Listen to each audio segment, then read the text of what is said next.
warm summer night, I was feeling like I'd never felt before. Katsumi and I were finally alone, and we used all possible ways to show each other how much we'd been craving intimacy. Not a single text that was received and not a single photo that was sent could replace what I was feeling at that moment. I was sitting in his lap listening carefully to what he was saying about his hiding, when suddenly, at some 3 feet away from us, we spotted a male silhouette. I recognized the voice. It was Rokudo. Are you okay? Who's with you?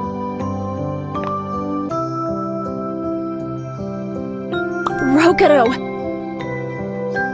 Don't worry, I'm with Katsumi. Katsumi! Step out of the dark so I can take a good look at you. They stood facing each other and evaluating each other's strength and patience. I had to break the awkward silence. Rokudo, Katsumi contacted me and I had to see him. I had to see you too. Although there's a strong chance I may end up in trouble. What the heck are you talking about, Katsumi? Spill it already. There's been such a fuss since you went missing that it literally threw our daily lives into chaos. Katsumi, Rokudo's totally right. We even wanted to call the police and report you missing. No, absolutely not. If you had decided to do that, you would have only made things worse. We can't drag the police into this before I try to make things right. First you tell us what on earth you got yourself into, and then take care of it. I owe you all an explanation. I know that. But now is not a good time. I'll call you all soon, and then I'll try to explain everything. I'm worried. Katsumi took my palm in his hand and put it to my chest. He was looking me straight in the eye and spoke in a soft voice, telling me that everything was going to be okay. Rokudo was already visibly agitated, and he wasn't comfortable witnessing the intimacy between me and Katsumi. He interrupted us, saying it was late. So, do you have a good excuse for being out all night in case your mom asks? I don't, cause I didn't plan for any of this to happen. Will you please give us a moment to say goodbye to each other? Or will you keep acting like some righteous man here? You have 3 minutes. Rokudo was slowly walking toward the metro station so I could catch up with him. Neither of us said a word on our way back, but I thanked him for walking me home. At last, I found myself completely alone, with my feelings mixed. But yet again, I felt like something real was going on in my life.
That night, Akiko and I were on our way to Katsumi's place.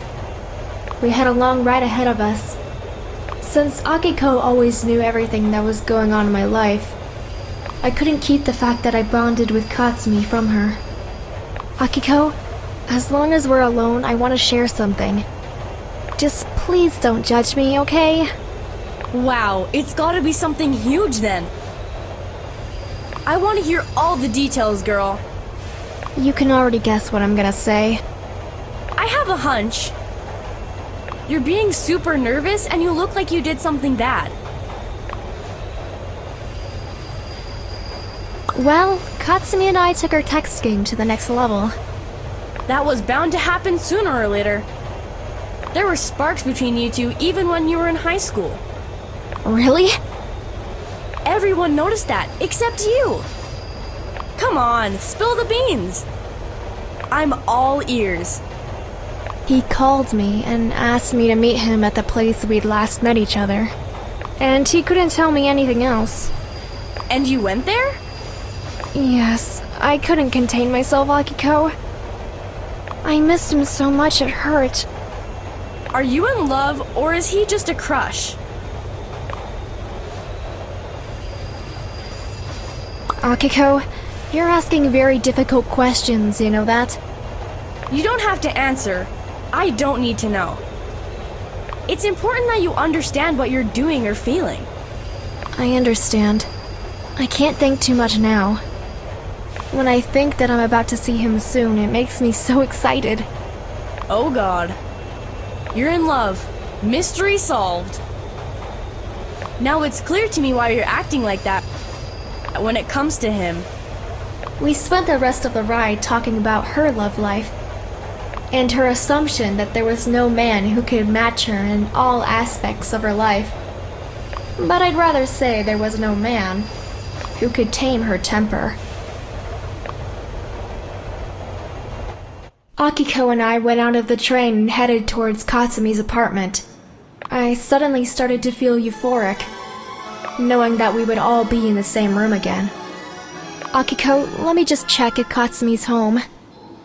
Yeah, absolutely. Imagine him blowing us off again.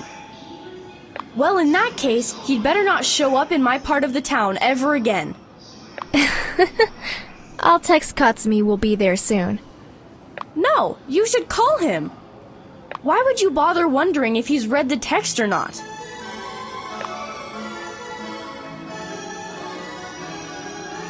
Yeah, I agree with you, Akiko. It'd be better if I called him.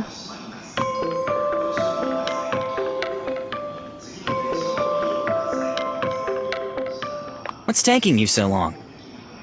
We're on our way. Akiko and I just arrived at the station. Great. That means you'll be here in about 10 minutes. That's right. You'd better wait for us. Is that Akiko? Yeah, she insisted I check on you if you were really home. It looks like it's gonna take quite a lot of time to regain her trust. But it's all my fault. The first step toward redeeming yourself is having something sweet to offer. Oh, I think I have that. And if I don't, I'll just put on my sweet face. Yeah, you can try that, Katsumi. See you soon. I'll be waiting for you. I hung up and was just about to put my phone in my backpack. The train stopped at the station and the people started rushing outside. One of the passers-by accidentally bumped into me and my phone slipped out of my hand. Luckily, he noticed that and, thanks to his good reflexes, was able to catch it before it hit the floor. I sighed with relief. The unknown guy instantly wiped my phone off his jacket, and then laid it on his palm, bowed, and handed it to me with an apology. Who was that? Don't know. Someone kind and with good reflexes. If he hadn't caught my phone, it would be trampled now. A bad day for cell phones. Something like that. Let's go. We don't want to keep Katsumi waiting. You should have asked him to send you a photo from his apartment. Akiko, that would have been way too much. We could send him our selfie. If we have to... What the heck is this? I can't turn on my phone. It worked fine just a moment ago. I don't know. Maybe it accidentally turned off when it slipped out of my hand. We're going to Katsumi's anyway. He'll see what's wrong with it. Maybe the battery ran out. Could be. Katsumi opened the door to his apartment and invited Akiko and me inside. Seated cozily on the couch, Rokuto was waiting there. The two of them looked like they'd patched things up. I wouldn't be surprised if Rokuto had insisted on talking to Katsumi privately, and came there first because of that. Hey guys. I'd like to have a glass of cold water, and then we can begin this meeting. Hey, make yourselves comfortable. Rokuro, get your butt off the couch. That place is reserved for the girls. Ugh, and why am I not allowed to sit with the girls? 'Cause you're blocking my view. Nice one. We all sat as comfortably as we could, impatiently waiting to hear what Katsumi had to say. But he only pretended to be busy doing something in the kitchen and tried to postpone that moment. Katsumi, don't bother with the drinks.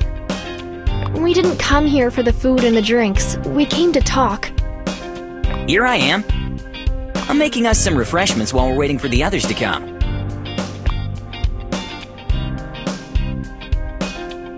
Katsumi, you're not seriously expecting Mizuki to come, are you? Yeah, I am. I thought I should give her an extra couple of minutes to arrive. She said she wasn't gonna make it. After all, we can tell her everything when we see her. Or we don't tell her anything. All right. Katsumi sat on the floor cross-legged and started talking. The night when you lost touch with me was one of the hardest nights in my entire life. That was the first time I got scared for my safety, and the safety of my friends. Nobody dared interrupt him, nor did we ask any questions. We were taking in every piece of information he was sharing with us. I see you've been snooping around my stuff. I'm not judging you, though. I would have probably done the same if I'd lost any of you guys. I want to thank you for worrying about me, because I was really in a life-endangering situation. You found the databases with ChatLinx users' information. Yeah? Why do you need those? Did you try to sell them? No, I tried to destroy them. What did those databases contain? What kind of information? Plenty of stuff. I don't know how much you saw of it. But there were some data about the user's movements, use of the camera, and the microphone. You don't want to know. If you knew, you'd crush your phones now. I wouldn't. Mine's at home. Mine's in a sleep mode. I don't think so. I still love my phone. You see? You're helpless. Don't you worry about us. We're just joking, go on. Where was I? I wanted it to stop. And to get back on ChatLinx company in a way. So I found some people who would want to do that for me. I was going to give them the data, and they would go public with them. Wow, and you seriously wanted Mizuki to hear all this? She may be calm and collected, but one should better be reserved with that kind of people. I wouldn't expect Mizuki to stand quietly at this. It's good she didn't hear any of it. So did you give them what you promised? Did you set ChatLinx up? No, I couldn't. That's when things started to go wrong. I changed my mind when I found out that they too could use the data for the wrong purposes. They gave me a deadline. And since that date, my time on this planet has slowly been ticking out. That happened the night you disappeared. Yeah, I thought they weren't gonna find me. But we shared the location via ChatLinx. Damn it! So that means you're not safe here either? And you invited us here so that we would all go down together? You're dead, Katsumi, 'cause I'll be the first to. Let him talk. Thank you. Do you think I would let them follow my internet activities? We're safe in here, for the time being. How did you get rid of them? I just bought myself some time. I didn't get rid of them. I gave them incomplete data. When they find out, they'll be after me again.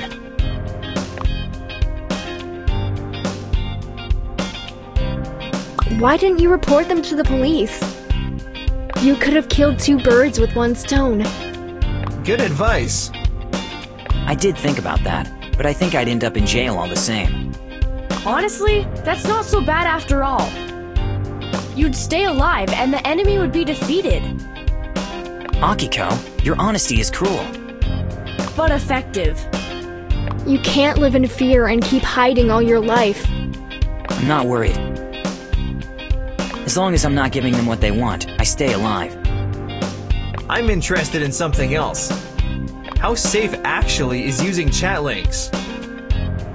Katsumi, let me remind you that you're the one who insisted on using ChatLinx. I hope you have a good explanation for that. Our private conversations are encrypted, together with the photos we share. I'm not sure about anything else. Every link posted in the app can be traced.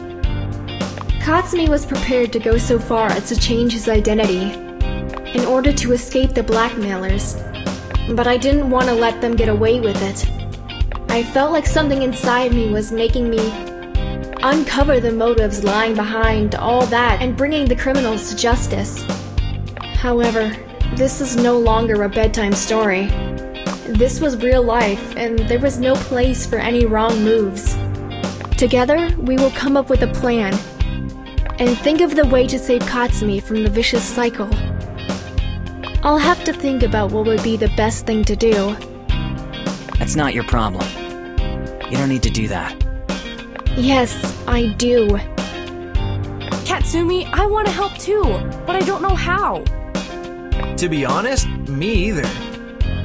We'll think of something. There are two solutions to my problem. Give them all they want, or go public with all the information. We'll figure out something. Only when we make sure you're absolutely safe. This is getting serious, people. I wasn't expecting any of this to happen. We trust you. We all went quiet after a while. Since no one had a solution to Katsumi's problem, we said our goodbyes and headed home. Akiko, you and Rokido go without me. I just remembered that Katsumi needs to have a look at my phone. Oh yeah, what a nice excuse. She doesn't need one, Akiko. Why are you being so negative? Now you're all acting like she should feel awkward for being involved with me. That's right. I don't need an excuse to stay here with Katsumi. I'm just kidding. Alright then, see you one of these days. See ya. Katsumi slammed the door as soon as Akiko and Rokido got out and drew me to his body. I tried to say something, but he just placed a finger on my lips. I nodded my head, showing him I'd remain quiet. I like your soft skin. Easy there, Tiger, slow down. Why? We're having such a great time, aren't we? You're enjoying my kisses and touches, are you not? I don't want to rush it. Alright, whenever you feel ready. Sometime later. I could spend my entire day sitting on this couch with you. But I just have a lot on my plate right now. Yeah, the worries about your entrance exam, I'm the last thing you need right now. Hey, I'll find the time for all of it. But I have to go now. Wait, give me your phone. I forgot to check why it's not working. It's not like it's not working. It just turned off because of the bump. That's impossible. Katsumi dialed his number from that cell phone, and wasn't surprised to see that my name wasn't displayed on his phone screen. Bummer. It looks like you and that passerby managed to switch your phones somehow. I believe you'll hear from him soon. No, it should have occurred to me. I could have followed him. Katsumi dialed my phone number, but it was unavailable. Don't you worry. I'll trace your phone. I'll keep this one in case that person calls. Thank you, honey. That night I felt worry-free, because my phone wasn't there to distract me from studying. I believe that bonding with Katsumi helped me ease the tension with the entrance exam too. The world all of a sudden turned pink. A few days later, I didn't feel nervous on the day when I was supposed to take my entrance exam. I woke up early and headed off to college. The halls were crammed with students. Some were having trouble finding the right classroom, while the others were casually sitting and listening to music. I came to the announcement board so I could find my name on the list, and the number of the classroom where my exam was being held. The list doesn't seem to end. I lost a couple of minutes scanning the lists, hoping to find my name on any of them. Meanwhile, some of the students had already found their places and seated themselves in the classrooms. The halls were getting emptier. Ugh! The exam starts in a couple of minutes. If I don't get to the classroom in time, I won't be able to take the exam. I ran down the hall and saw the criminal psychology professor entering one of the nearby classrooms. This has got to be the classroom where my entrance exam is taking place. Panting for breath, I stood at the door, apologized to the professor for being late, and added I couldn't find my name anywhere on the list. The professor refused to let me in, saying that if my name wasn't on the list, that meant I hadn't even applied for the exam. No, that can't be!